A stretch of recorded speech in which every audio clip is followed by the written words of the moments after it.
அன்பான பக்தர்களே, வணக்கம். மோட்சத்தை தேடுகிறீர்களா? அப்படி என்றால் கவனமாகவும் தீவிரமாகவும் கேளுங்கள்.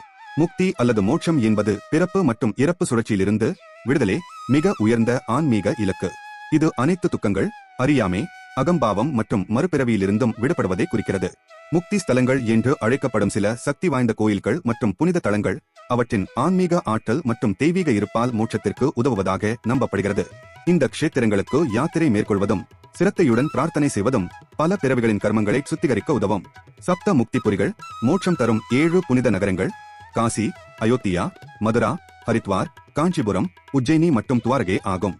கர்நாடகாவின் 7 முக்தி ஸ்தலங்கள் சப்த க்ஷேத்திரங்கள் கொல்லூர், உடுப்பி, குக்கே சுப்பிரமணியா, அனேகுடே, கோகர்ணா, கோட்டேஸ்வரர் மற்றும் சங்கர நாராயணா.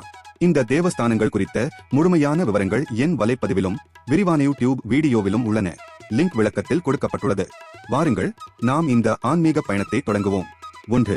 கொல்லூர் மூகாம்பிகை சக்தி முக்தி ஸ்தலம். சக்தி, ஞானம், அருள் இவை அனைத்தும் இங்கே ஆதி சங்கராச்சாரியாலால் பிரதிஷ்டை செய்யப்பட்டது. அவர் வலிமையையும் சுதந்திரத்தையும் அருளுகிறார். 2. உடுப்பி கிருஷ்ணர் பக்தி முக்தி ஸ்தலம். கனகனகிண்டி மூலம் கிருஷ்ணர் நமக்கு காண்பித்தார். பக்தி எல்லா தடைகளையும் உடைக்கிறது. அன்புடன் வழிபடுங்கள், ஒளியை அடையுங்கள். 3. குக்கே சுப்பிரமணியா கர்ம முக்தி ஸ்தலம். இங்குள்ள சர்ப்ப சம்ஸ்கார சடங்குகள் முன்னோர்களின் கர்ம வினைகளை தூய்மைப்படுத்துகின்றன. கடந்த காலத்தை விடுங்கள், சுதந்திரத்தை நோக்கி நடங்கள். 4.